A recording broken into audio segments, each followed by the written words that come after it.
नमस्कार मित्रांनो, trade for प्रॉस्पेरिटीमध्ये मी तुमचं सगळ्यांचं स्वागत करीत आहे. आज आपण पाहणार आहोत निफ्टी 50 येणाऱ्या सेशनमध्ये कुठे आणि कशा प्रकारे बिहेव करू शकते.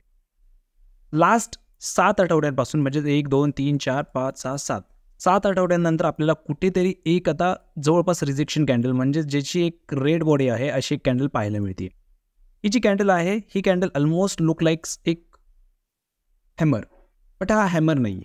ओके, हॅमरचा जो रूल आहे तो असतो की हॅमर ही बॉटमला बनावी लागते आणि जर हॅमरसारखं स्ट्रक्चर जर टॉपला बनलेलं असेल तर आपण याला हँगिंग मॅन म्हणतो.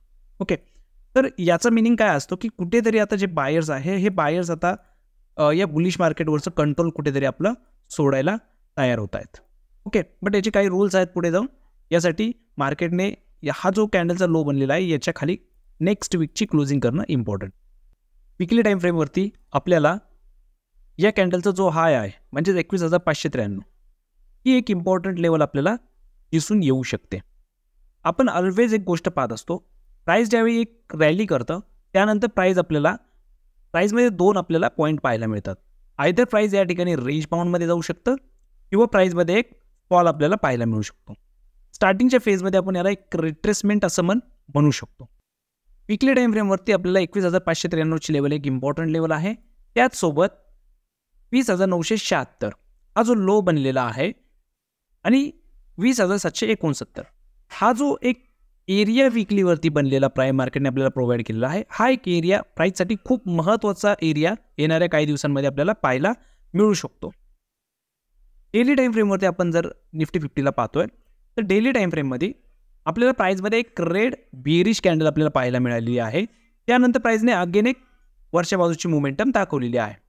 तर यामध्ये आपण फिब रिट्रेसमेंटचा यूज करतोय तर ऑलमोस्ट आपण जर पाहतोय तर 0.5 to 0.618 पर्यंत या कॅन्डलचा आपल्याला एक स्टॉप पाहायला मिळतो. त्याचबरोबर जर आपण या ठिकाणी प्राईजला डेली टाईम फ्रेमवरती एक डिमांड झोन मार्क करायचं म्हटलं तर ऑलमोस्ट ही जी 20,969ची लेवल आहे ही आपली त्या डिमांड झोनची एक डिस्टल लाईन पाहायला मिळते.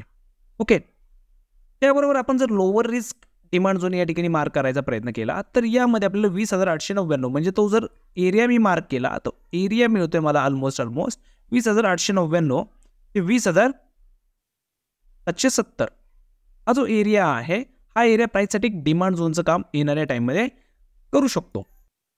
प्राईससाठी आता एक सप्लाय झोन असणं एक गरजेचं आहे. प्राईसने या ठिकाणी एक आपल्याला सपोर्ट प्रोव्हाइड केलेला आहे ज्या ठिकाणी प्राईजने लास्ट टाइम सपोर्ट घेऊन प्राईज वरच्या ठिकाणी गेलेली आहे. तर याला मी एक ग्रे कलरमध्ये या लेवलला मार्क करून घेण्याचा प्रयत्न करतो.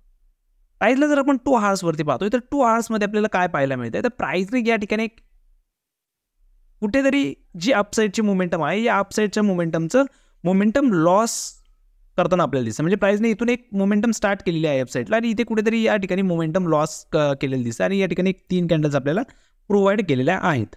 म्हणजे कुठेतरी आपण जर 2 आवर्सच्या टाईम फ्रेमवरती प्राईजला पाहतोय तर या ठिकाणी प्राईजने एक आपल्याला हाय दिलेला आहे, या ठिकाणी एक लो दिलेला आहे आणि या ठिकाणी कुठेतरी प्राईज एक लोअर हाय बनवण्यासारखा एक सिनारिओ बनवती आहे. ओके, यामध्ये प्राईजला एक छोटीशी लेवल आपल्याला एक इम्पॉर्टंट लेवल असू शकते दॅट इज 21,248 ते 21,232 जी लेवल आहे येणाऱ्या टाईममध्ये निफ्टी 50साठी एक इम्पॉर्टंट लेवल म्हणून काम करू शकते. जोपर्यंत निफ्टी 50 या लेवलच्या वरती आहे तोपर्यंत निफ्टी 50मध्ये आपण डाऊन साईडचा एक फॉल आपण पाहू शकत नाही. ओके, ज्यावेळी निफ्टी 50 याचा ब्रेकडाऊन करेल म्हणजेच आपल्या या 21,232च्या लेवलला खालच्या बाजूला ब्रेक करेल त्यानंतर निफ्टी 50 आपल्याला ऑलमोस्ट 20,976च्या लेवलपर्यंत येताना दिसू शकते आणि येणाऱ्या टाईममध्ये निफ्टी 50 या लेवलचा सुद्धा ब्रेकडाऊन करेल म्हणजेच 20,976चा सुद्धा ब्रेकडाऊन करू शकते. यासाठी प्राईसची जी ओपनिंग आहे ही ओपनिंग ऑलमोस्ट आपल्याला या भागातच बघावी लागेल. ऑलमोस्ट तुम्ही बघा वरती आहे लेवल 21,400ची आणि खालच्या बाजूला आहे 21,232ची. या लेवलच्या आतमध्ये जर मंगळवारच्या दिवशी मार्केट ओपन होतं निफ्टी 50 तर निफ्टी 50 आपल्याला पुढे कुठेतरी या लेवलच्या खाली येताना दिसला आणि याचा ब्रेकडाऊन केला तर निफ्टी 50 आपल्याला कुठेतरी या लो सुद्धा ब्रेक करताना आपल्याला दिसू शकतो. ओके, 15 मिनिट्सवरती आपण जर निफ्टी 50ला पाहतोय तर निफ्टी 50मध्ये इथे कुठेतरी आइसलँड टॉप सारखा सिनारिओ बनतोय. प्राईजने या ठिकाणी एक बॉटम बनवलेला आहे आणि त्या बॉटम पासून पुन्हा एकदा वरच्या बाजूला मोमेंटम केलेली आहे.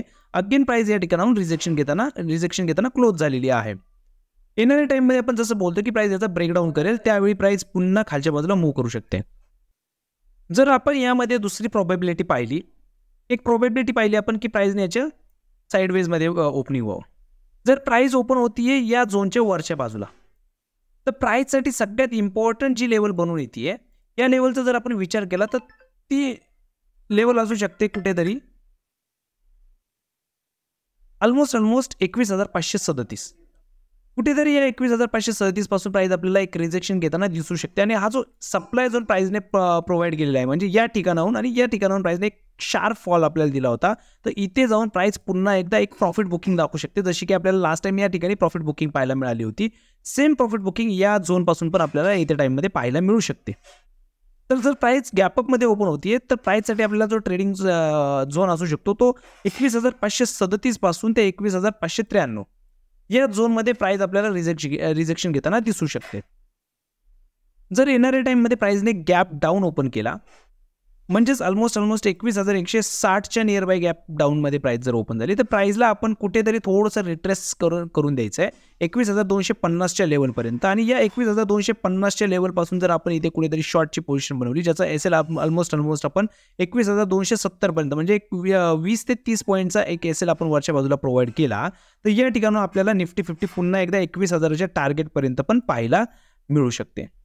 येणाऱ्या आठवड्यामध्ये 1 जानेवारीपर्यंत आपल्याला ऑलमोस्ट मार्केटमध्ये थोडासा व्हॉल्यूम आपल्याला कमी पाहायला मिळू शकतो बिकॉज ऑफ ख्रिसमस आणि न्यू इयरच्या सुट्ट्यांमुळे. बट यामध्ये प्राईस थोडीशी रेंज बाउंड जरी गेली तरी आफ्टर ऑल आपल्याला जे आपलं टार्गेट आहे प्राईसने ब्रेकडाऊन केल्यानंतर, तर ते टार्गेट आपल्याला 21,000चा येत्या टाईममध्ये पाहायला मिळू शकतं. आपण हे आपल्या 9:15 ते 3:30च्या लाईव्ह सेशनमध्ये आपण येणाऱ्या टाईममध्ये हे पाहून घेऊया. धन्यवाद मित्रांनो. जर तुम्हाला आपली व्हिडिओ आवडली असल्यास व्हिडिओला लाईक करा, आपल्या चॅनलला मॅक्सिमम मित्रांपर्यंत शेअर करा आणि कमेंट करायला विसरू नका. Thank you very much.